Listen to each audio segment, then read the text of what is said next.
You're listening to an IOE podcast. Powered by UCL Minds.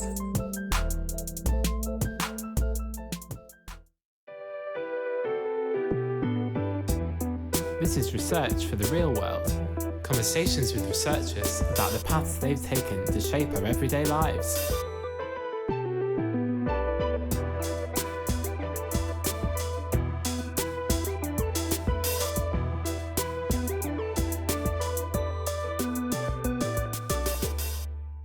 This is Research for the Real World, conversations with researchers about the paths they've taken to help shape everyday lives. Hi, I'm Jason Alargan, Executive Producer of the IOE podcast, as well as Senior Digital Communications Manager at IOE, UCL's Faculty of Education and Society. In this season of Research for the Real World, it's all about mental health. We'll be hearing from researchers whose work encompasses diverse areas such as eating disorders, behavior, and humanitarian emergencies. Today, we're taking a closer look at the science of sleep and the impact it has on quality of life. So, I'm delighted to have Professor Dagmara Dimitriou in the studio. Dagmara is Professor of Sleep Education and Research at the IOE's Department for Psychology and Human Development. Her research expertise lies in, you guessed it, sleep, and its relation to cognitive behavior functioning across the lifespan. Dagmara is also the director of the Sleep Education and Research Laboratory, or SERL for short. Dagmara, welcome to the podcast. Thank you so much, and thank you so much for invitation and to allow me to share all my recent work with you as well. It's great to have you here. Okay, Dagmara, let's kick things off. First of all, how did you become interested in sleep research? That would be quite a long story, and if you allow me, I will share some parts of that. So around 20 years ago, I did my PhD at Birkbeck under brilliant supervision of Professor Carmelo Smith, Michael Thomas, and Mark Johnson. So at that time, my focus for my PhD was within the visual spatial area, looking at individuals with neurocognitive developmental disorders such as Williams syndrome, autism, Down syndrome, and also typically developing. So at that time, I feel that I developed a huge deal of expertise within the experimental work because of the interdisciplinary work we were doing there.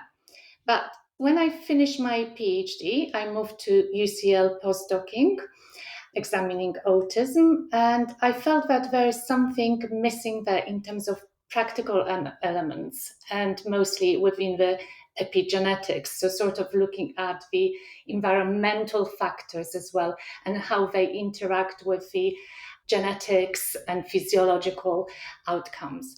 So this is where I felt that the part that sometimes we all see, the child is tired, the child may not be doing well, and we heard this anecdotal parental messages, oh, my child is just sleepy, my child didn't sleep well.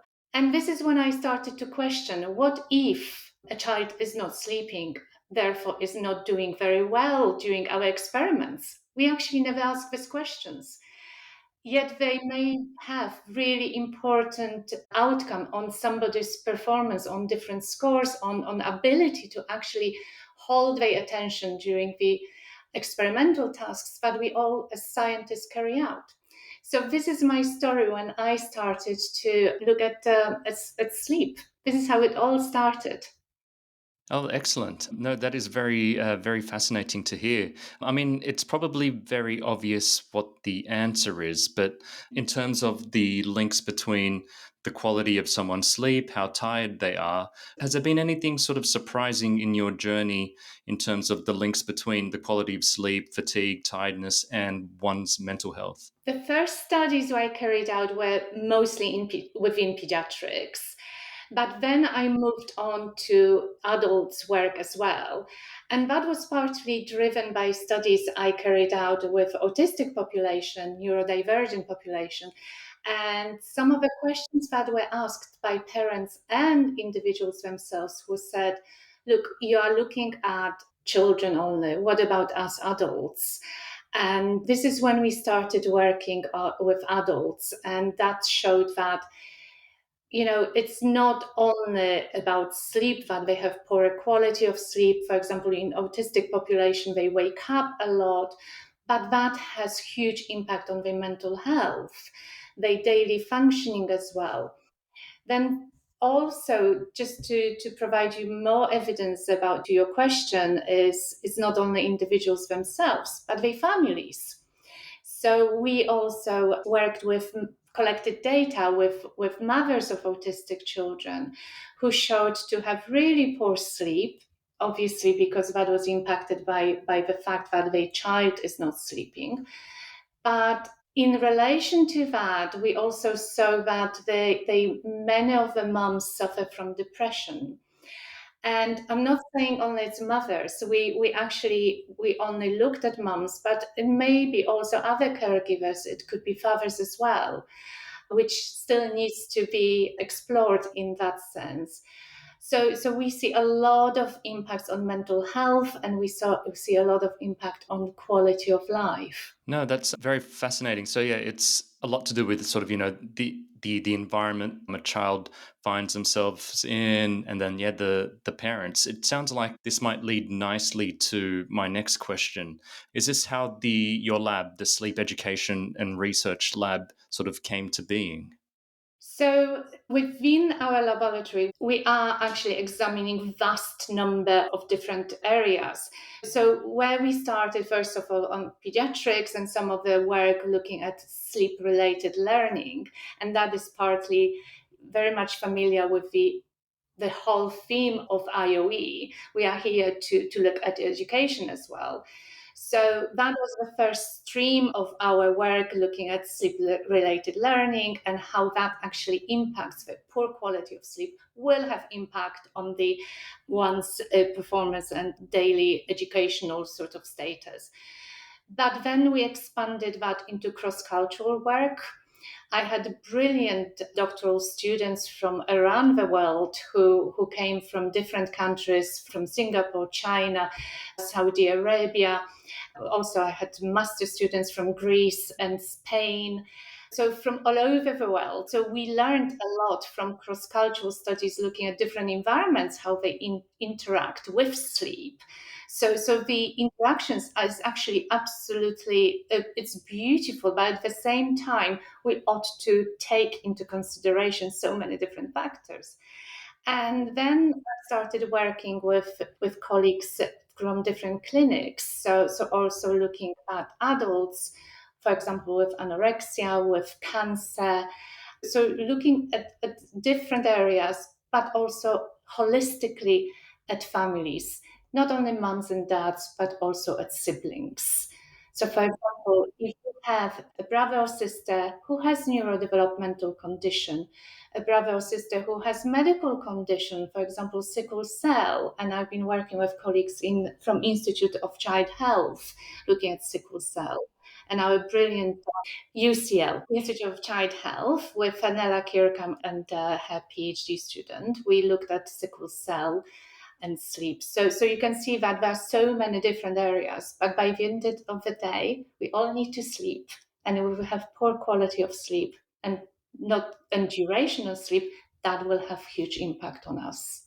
Yeah, I mean, yeah, I on a personal level, I could always do with more sleep. I could also do with a continuous period of sleep. You find myself, maybe sleeping, in bursts of a couple of hours, and I wake up and then fall back asleep, and then I struggle to get back to sleep, and then before you know it, it's time to wake up and get to work.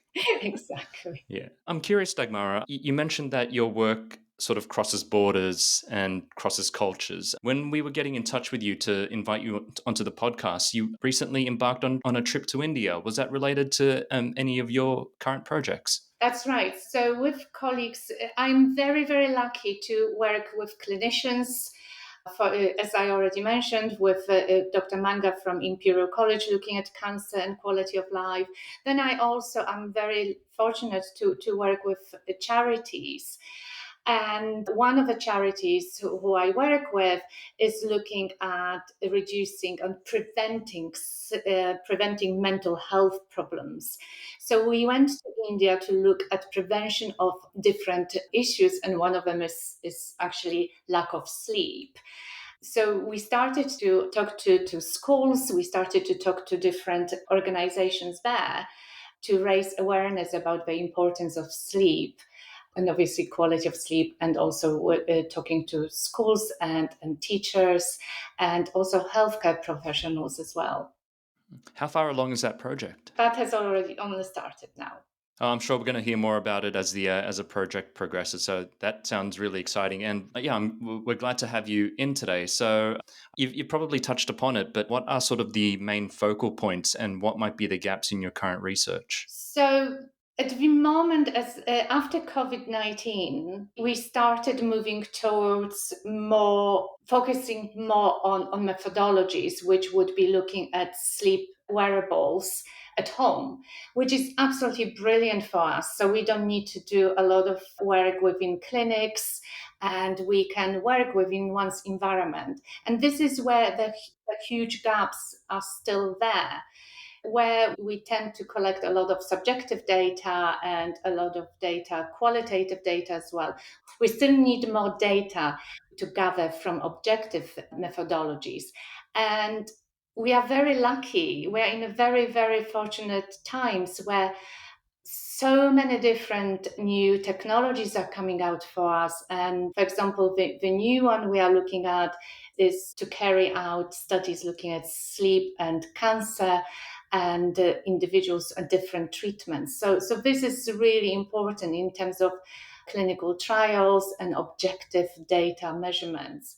So these are the main gaps that we were still seeing.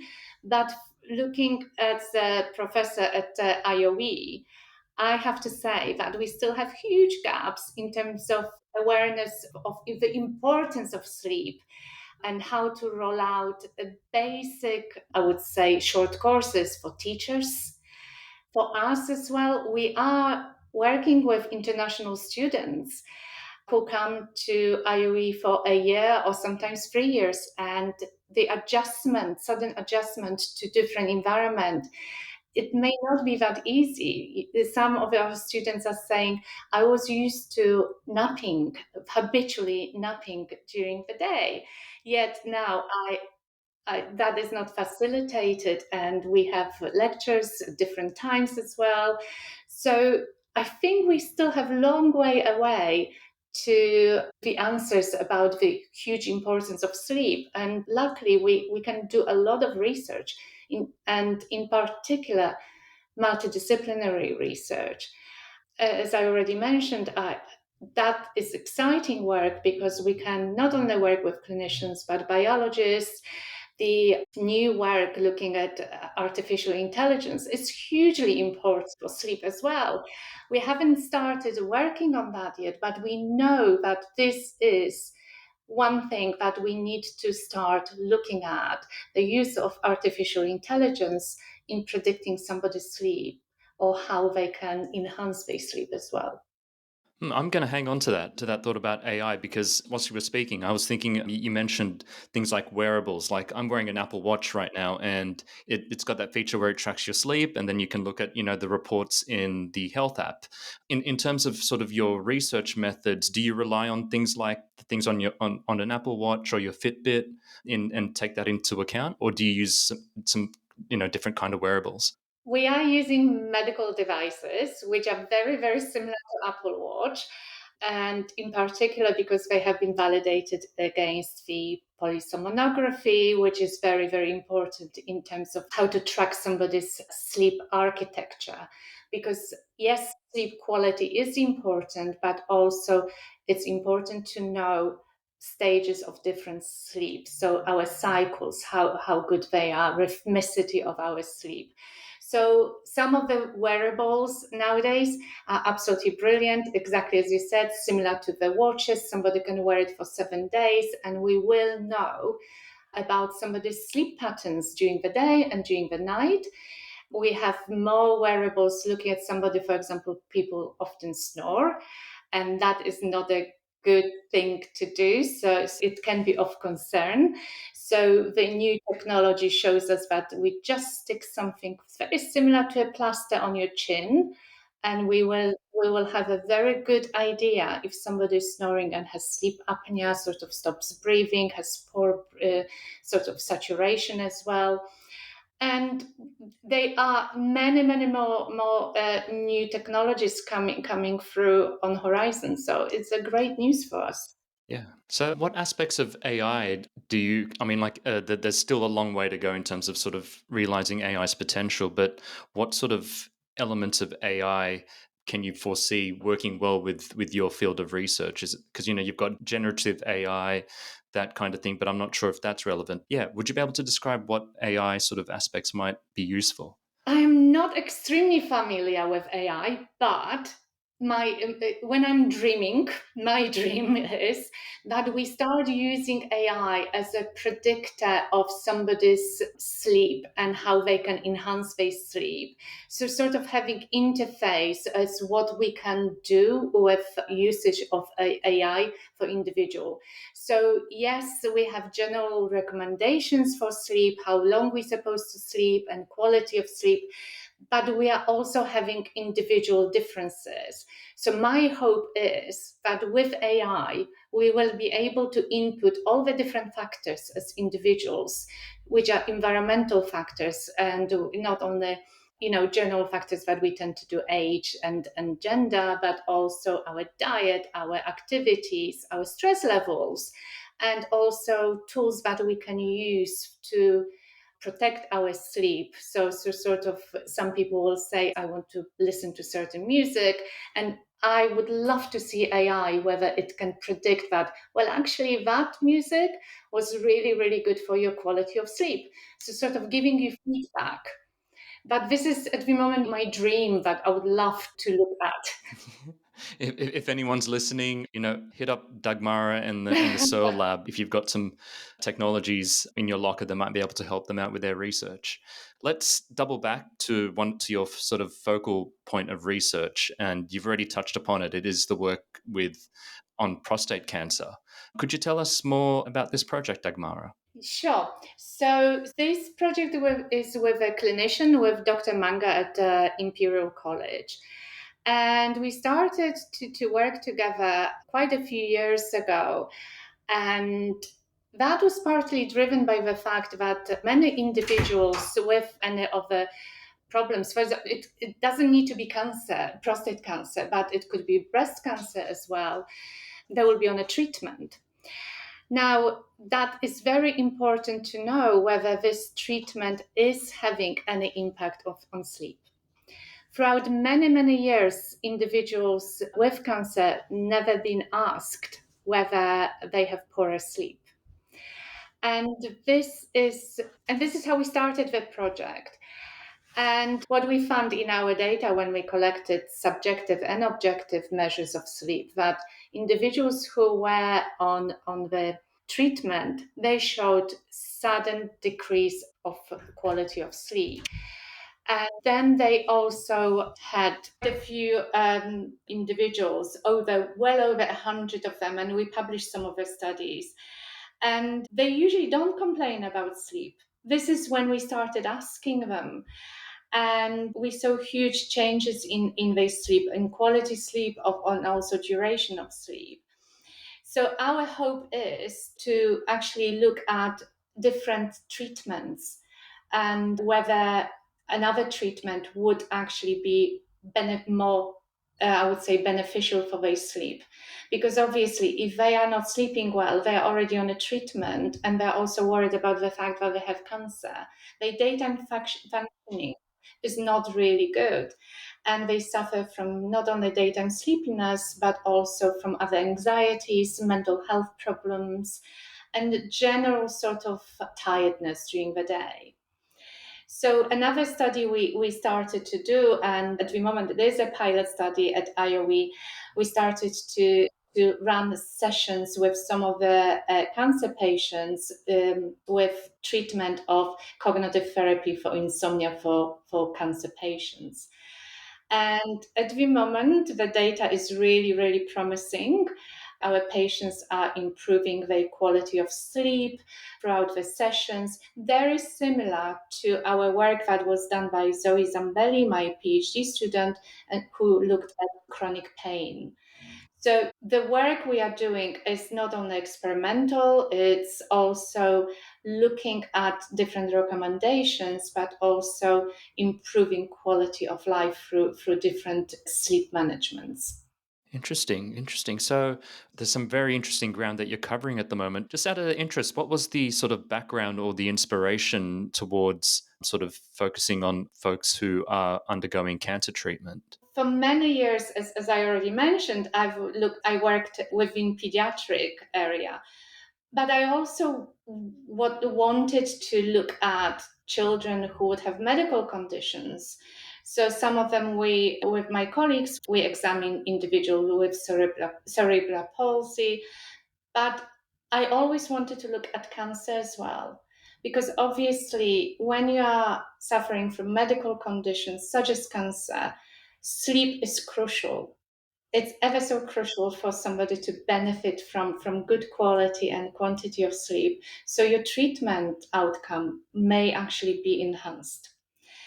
And as you know, we work within our different teams, and I was lucky enough to know really well one of the professors who passed away last year, sadly, urology, Professor Paul Abel, and within his team, individuals work on prostate cancer. And this is how I started working with Dr. Manga, and we started looking at quality of life. And that also, what we would love to also do in future is actually looking at subgroups of individuals who suffer from prostate cancer who are neurodivergent, because obviously they are forming a huge group, and we would like to see how actually their sleep patterns are as well, and how we can improve those sleep patterns. Got it. Got it. You've just come back from doing some work today in relation to the project. What does a typical day like that look like? So the patients are absolutely lovely, I have to say that. Absolutely lovely patients. And they are very, very forthcoming to talk about their sleep nowadays. They know me quite well for quite a few years. And when they come to the clinic, they talk to the clinicians, and then I speak to them about their sleep. And many of them will actually give us really good data in terms of their daily functioning, but also provide us with their own struggles in terms of not only sleep, but how that impacts their daily life, and how we can actually try to feed in some of their ideas and their proposals into our future work. And this is how I feel nowadays is brilliant, how we can engage with patients with prostate cancer. And I also had for quite a few years, I worked with autistic individuals who were employed on our research grants as well. So they were able also to interact and provide us with ideas. So the daily routine sort of would be that they would be providing us with the sleep questionnaires. And as I said, some of them would be willing to do the objective measures. Actually, quite many of them, they are very, very eager to take the wearables home so they can understand as well about their sleep patterns. That's very fascinating. And like you were saying, that they're eager and enthusiastic about being participants in the research. It just makes me think they seem like, because they're going through something very serious right now, and they seem to really appreciate someone taking an interest in what they're going through, and perhaps it sort of takes a bit of a weight off their mind to not worry about what's going on and sort of have that distraction. Is that what you're seeing? Some of them may be worried that, I don't think I dream. I don't think, some of them will be asking questions about sleep, because we must remember one thing. Not often we are asked about our sleep. When I lecture at IOE or I lectured anywhere in any other departments, institutes, I always ask my questions. How often people ask you about your sleep? Not often. And if you have children, how often your general practitioner will ask you about your child's sleep. Not often. Yet everybody can say something about their sleep and how it changes throughout their life and how it can be impacted in different ways. And by the end of the day, when we start reflecting about it, we understand as humans that sleep can have really, really detrimental effect on our daily functioning. And everybody can give example that if I don't sleep, what can happen if I drive? What can happen if I'm taking exams? And what can happen if I'm lecturing, if I am sleep deprived? Yeah, it's so relevant to our everyday lives, regardless of how well you are or unwell you are. Sleep is absolutely so key. I was wondering if this was a relevant question to ask, but how do sleep and prostate cancer or cancer generally influence each other? And what is the impact of hormonal treatment? And I think the hormonal treatment is an aspect of your research. What's the impact of that on sleep patterns? So the interaction, I don't think we are at the stage that we can say much about interaction. What we do know that when we compared two different cohorts of individuals, those who were on hormonal injections and those who were not, we had big, significant differences in their sleep. So those ones who were on hormonal injections, because they suffer from hot flashes and sweats, they will be waking up at night, their quality of sleep is diminished. That doesn't happen with individuals who are not on hormonal treatments. Now, the exact mechanism how that happens, I don't think we are at this stage. And this is why we started examining individuals on hormonal injections. And they should be, and this is what we are trying to do, is to design different randomized control trials looking at different treatments and whether different treatments would have less negative effects on their sleep. I think we must remember that treatments for cancer, and I'm not a cancer specialist at all, they are now becoming equally good. What we would like to see is for different cancer treatments to have less negative effects on, for example, sleep. And if there is a negative effect of sleep, that obviously has cascading effect on quality of life. So this is what we are seeing, that the theme that the new studies emerging towards quality of life. And this is what I, as I mentioned, is quality of life in prostate cancer, quality of life in chronic pain. We would like to see the central part of that to be sleep as well, and how we can amend certain treatments to enhance sleep. Thank you for that. In I guess a final question to sort of wrap up the work you're currently doing in terms of research outputs. Do you sort of have a particular vision as to how the research outputs might be implemented in sort of a practical or in practice? For example, the work that was carried out by Zoe Zambelli, who did PhD on chronic pain and sleep, she has put quite a few different recommendations for NICE guidelines for healthcare professionals to offer different treatments, such as she has done for her PhD and worked beautifully. She showed huge improvements in quality of sleep when she carried out cognitive therapy for insomnia. There's another interesting aspect that I started to look at with US Army is to enhance your sleep at night, and enhancing your learning throughout the night. At the moment, it was a small pilot study where individuals, healthy students, would be learning certain patterns before sleep. And then we would be, during phase sleep, and especially slow wave sleep, which is very much related to our learning, we would be inputting those signals through tactile stimuli to enhance their learning. We do have enough understanding that throughout the night, our brains are still really active. So throughout the night, we are actually rehearsing a lot of information from the daytime. So what we would be hoping to expand the studies, not only to healthy individuals, but to individuals who are having certain delays in learning, and sleep would actually sort of provide them with additional learning abilities, and certain stimuli would be able to trigger them as well. But this is still very, very premature sort of area that we only started looking at that. It sounds very conceptual, but very exciting. That's for sure. It still needs a lot of interface, a lot of work, and as I mentioned before, AI and etc.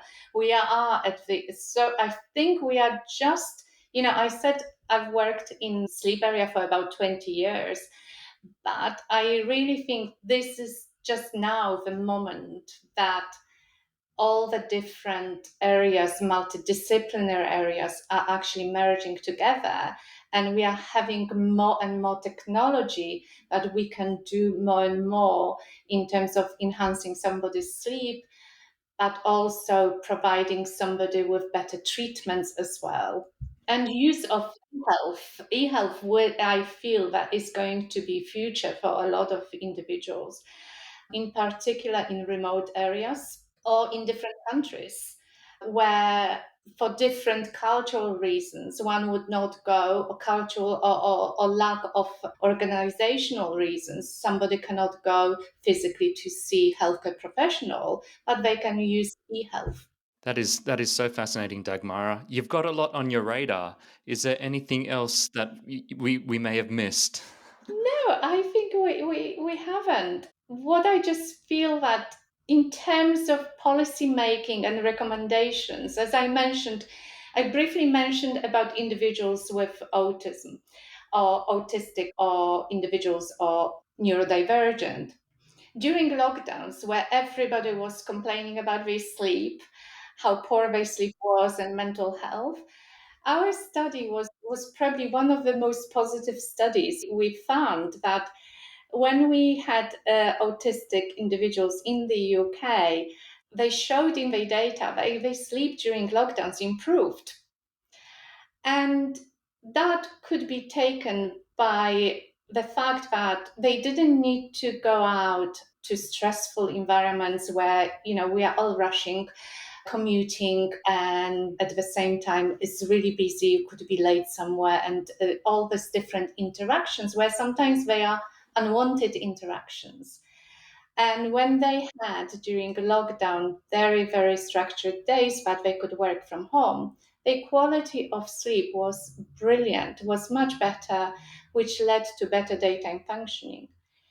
What we would like to see from this kind of studies, that employers are more flexible as well for neurodivergent people, because if their daytime functioning is better and their sleep is better, they will be providing better work for them as well, which is very successful. Dagmara, it has been really interesting to get to know you and all about your research. I wish you well on your future projects. So thanks for coming onto the podcast today. Thank you so much. Thank you. You can follow Searle and Dagmara's work on X, the website formerly known as Twitter, at UCL Searle. That is spelled UCLSERL. Some of what we've covered today is also available in the episode notes. If you've enjoyed this episode, we have an archive of 21 past seasons. Search IOE Podcast to find episodes of Research for the Real World, as well as more podcasts from IOE. And a quick favour before you go. If you're listening on Apple Podcasts or Spotify, we'd really appreciate it if you could give the IOE Podcast a rating. 5 stars would be nice if you're enjoying the show, and that will help us to reach more people who are interested in hearing about such important work. Thank you for listening. Research for the Real World is produced by IOE Marketing and Communications and IOE Research Development. The theme music was created by Rob Cochran. Tatiana Sotero Diaz is the series advisor, Amy Leibowitz is the series producer, and Jason Ilagan is the executive producer of the IOE podcast.